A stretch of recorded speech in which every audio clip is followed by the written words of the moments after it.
High বন্ধুরা, welcome to new blog. I hope সবাই ভালো আছো। তো দেখো এখন ডাল সম্বাদ দিলাম। আজ টমেটো দিয়ে মুসুর ডাল রান্না করলাম।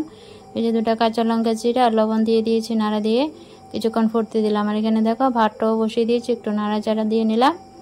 ভাত আর ডাল হবে, আর এদিকে আমি সবজিগুলো কেটে নেব। ডালটা হোক আর ভাতও হোক।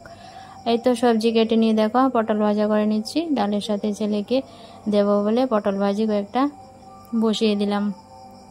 তো পটলগুলি দেখো লবণ হলুদ দিয়ে দিয়েছিলাম, 1 প্লেট হয়েছে। তো একটু নাড়াচাড়া দিয়ে আবারও উল্টিয়ে দিলাম। তো পটল ভাজি করছি আর কি রান্না বান্না করছি চলো দেখতে থাকো।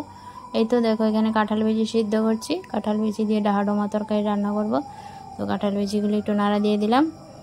আলু পটল তারপরে মাছ ভেজে নিয়ে এই যে সম্বাদ দিয়ে দিলাম। পটল তরকারিটা একদম কষানো হয়েছে। তারপর জল দিয়ে দিলাম, পরিমাণ মতো লবণ দিয়ে নাড়াচাড়া দিয়ে ঝোলটাকে কিছুক্ষণ ফুটিয়ে নেব। তো আলু পটল দিয়ে মাছের ঝোল হবে। পটল ভাজি হয়েছে, ডালও হয়ে গেছে, আর রয়েছে এই যে ডাহা তরকারিটা। ডাহা দেখো আমি এখানে সিদ্ধ বসিয়ে দিয়েছি। তারপর এখানে এই যে মাছের ঝোলটা হয়ে গেছে। মাছের ঝোলটা হয়ে গেলেই নামিয়ে নেব। নামিয়ে তারপর দেখো এখানে ডাহা এই যে তরকারিটা বসিয়ে দিলাম। ডাহা বলা যায়, অনেকে বাগায় ঢুকাও বলে যাই বলে আর কি। তো দেখো কি সুন্দর হয়েছে।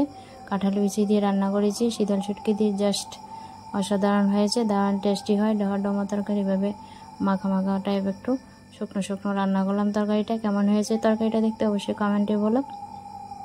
আর দেখো অসাধারণ হয়েছে আলু পটলের মাছের ঝোলটাও দেখতে জাস্ট লোভনীয়, কথা হবে না। তো রান্নাবান্না কমপ্লিট বন্ধুরা। এ পর্যন্ত ভিডিওটা স্ক্যান করছি। কেমন হয়েছে রান্নাবান্নাগুলো অবশ্যই কমেন্টে জানিও। বাই বন্ধুরা, ভালো থেকো সবাই।